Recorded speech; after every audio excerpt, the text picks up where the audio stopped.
La quinta generación del Subaru Impreza se actualiza, lo hace principalmente desde el punto de vista mecánico porque adopta un motor híbrido que le hace ser merecedor de la etiqueta Eco, como ya le sucedió a otros modelos como el Forester y el XV. De hecho, este vehículo comparte plataforma con el XV.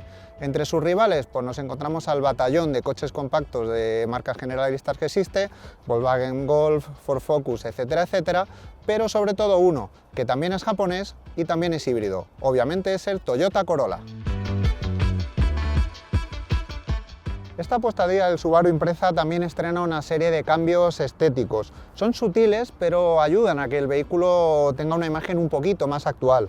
Por ejemplo, los faros son nuevos, tienen tecnología LED en el único acabado que se vende en España, también se ha renovado el paragolpes y la forma de los faros antiniebla.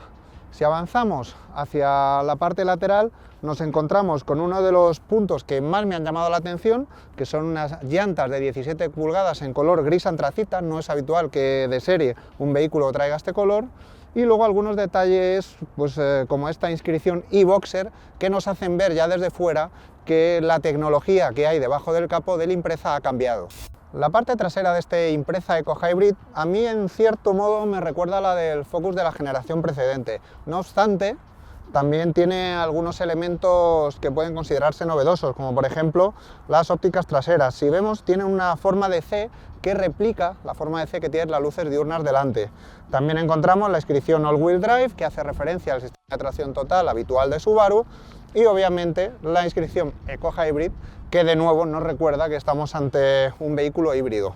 Si abrimos el maletero, nos encontramos con un hueco de carga de 340 litros. Es una cifra interesante de analizar. ¿Por qué? Porque en el modelo de antes de esta actualización tenía 385. La diferencia reside en que este es un vehículo híbrido, la batería va debajo de los asientos y el anterior era un vehículo de gasolina, tenía un motor de 1.6 litros y 114 caballos. No obstante, cuando ese coche lo transformabas a GLP, se quedaba precisamente con estos 340 litros. Si nos vamos al Toyota Corolla, que como os he dicho es posiblemente el mayor adversario de este vehículo, nos encontramos con un coche que tiene entre 313 y 361 litros de capacidad. ¿Por qué esa diferencia? Porque el Corolla se vende en dos versiones. La de mayor capacidad es la que tiene menos potencia y la de menor capacidad es la que tiene más. Si aún así los 340 litros no nos parecen suficientes, siempre se pueden abatir los asientos traseros, en cuyo caso se rozan los 1000 litros de capacidad. Bien, ya en el interior del Subaru Impreza Eco Hybrid hay que destacar la calidad que tiene. Al final es algo que sucede con todos los Subarus. Si no estás acostumbrado a verlos, te piensas, ya sabemos que estas ideas preconcebidas nunca suelen ser buenas, que son coches con una menor calidad, en definitiva. Y cuando te sientas en uno, por primera vez, lo que sorprende es precisamente eso, que tanto la calidad real, vemos todos estos plásticos blandos de la parte de arriba y demás, como la percibida, todo se ve muy bien ensamblado y demás, es muy elevada.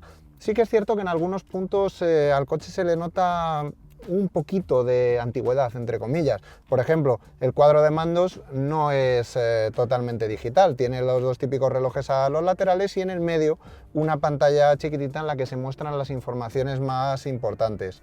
El volante es multifunción, tiene bastantes botones, es cierto que cuesta un poco asimilarlos al principio, pero luego su manejo es bastante intuitivo. Del volante también hay que destacar la presencia de las levas para accionar el cambio. Antes en el Impreza no se podían equipar de ninguna manera y ahora han llegado de la mano de este nuevo motor híbrido. Si nos vamos más hacia la derecha tenemos una de las peculiaridades de los Subaru de nueva generación, que es la presencia de dos pantallas. La primera, que es la que está situada más arriba en esta parte, tiene 6,3 pulgadas de tamaño y en ella se muestran informaciones como por ejemplo el funcionamiento del sistema híbrido. Esta, que es la que está en el centro del salpicadero, tiene 8 pulgadas y es desde la que se maneja el sistema multimedia, compatible tanto con Apple CarPlay como con Android Auto. Su manejo está bien, pero es cierto que entre la competencia hay sistemas que son más avanzados. Además de las pantallas, se mantienen en esta parte central una serie de botones físicos. Son los que manejan las funciones más importantes o demandadas, por decirlo de alguna manera, como por ejemplo el volumen del audio o la temperatura del climatizador. Para mí esta solución híbrida entre un control táctil como el que tiene la pantalla y los botones físicos es la ideal, porque cuando tenemos que cambiar la temperatura, por ejemplo, podemos echar mano de esta rueda y no hace falta quitar la vista de la carretera. Más abajo nos encontramos con la palanca de cambios, que tiene unas dimensiones bastante considerables y que tiene las posiciones típicas de un vehículo automático. Justo debajo de ella están otros botones físicos como el freno de estacionamiento eléctrico o los conectores de la calefacción de los asientos delanteros. Hay que decir que viene de serie porque este coche tan solo se vende con un acabado. Bien, pues ya el volante de este Subaru Impreza Eco Hybrid, lo primero que hay que puntualizar es la gran novedad del coche, que es el motor a través del que se impulsa. Se trata de un conjunto híbrido formado por un 2.0 litros de 4 cilindros en disposición boxer, que tiene 150 caballos, y un motor eléctrico que aporta otros 16,7. Subaru no ha dado la potencia total del conjunto, se ha limitado a decirnos estas dos cifras, pero hay que decir que se trata de un motor con una respuesta que en ningún caso es contundente, es progresiva, pero sí que es más que suficiente como para mover el vehículo. La caja de cambios es una automática por variador continuo que Subaru denomina Lineartronic. Se trata de la misma tecnología precisamente que utiliza el Toyota Corolla, el vehículo con el que le estamos comparando principalmente. Pero a mí personalmente la de Subaru me gusta más. ¿Por qué? Porque tiene una gestión electrónica que, especialmente cuando seleccionas el modo manual, simula el comportamiento de un doble de embrague o un convertidor de par.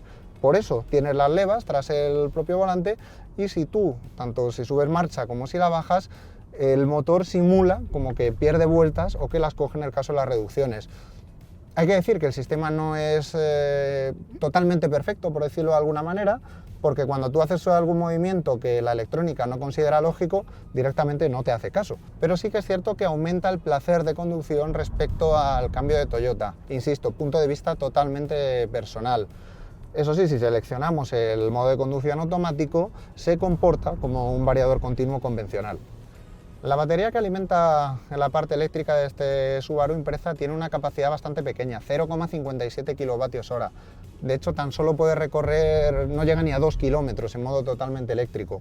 Pero es precisamente esa capacidad del motor eléctrico de mover por sí solo el coche la que le convierte en un vehículo híbrido y no en un mild hybrid. En cualquier caso, con el sistema de etiquetado actual, como hemos dicho antes, le corresponde la etiqueta Eco. En cuanto al consumo, nos encontramos con una de las principales pegas que tiene este coche respecto al Corolla. De nuevo volvemos a esa confrontación japonesa. ¿Por qué? Hablamos de datos homologados porque nuestra prueba no es especialmente representativa por la distancia y este vehículo estamos hablando de unos 7,7 litros a los 100 y el Corolla se mueve entre 4,5 y 5,3 en función de la versión. Son 2 litros cada 100 kilómetros que a la larga se notan en el bolsillo.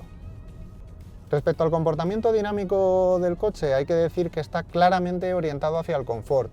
Las suspensiones son tirando a blandas, pero es que es lo que casa con el carácter del vehículo. Lo mismo se puede decir de la dirección, que es bastante suave y a la vez precisa. No me parece que tenga un exceso de asistencia que derive en una falta de transmisión de sensaciones. Sí que es cierto que el habitáculo podría estar un poquito mejor aislado, no tanto en cuanto a lo que se percibe de la rodadura y demás, y sí con el motor, aunque esto también va directamente ligado al cambio que tiene. Ya sabemos que estos cambios de variador continuo, cuando les exiges mucho, el motor se revoluciona bastante y es un sonido constante que no es especialmente agradable. Me ha dejado bastante satisfecho, por otra parte, el tacto del freno. Ya sabéis que es una de las cosas que generalmente siempre critico, alabo, según toque en los coches electrificados, porque esa primera parte de la pisada en la que entra en el juego la regeneración de energía para la batería es la que hace que tenga un tacto en ocasiones no muy agradable. En el caso de Subaru, de este Impreza, no llega a ser un tacto totalmente natural, pero sí que está bastante conseguido de tal forma que nos permite tener una buena sensibilidad aunque hagamos una frenada bastante leve, que es precisamente, como decía, en esa primera parte de la pisada donde suelen aparecer algunos, entre comillas, problemas a veces.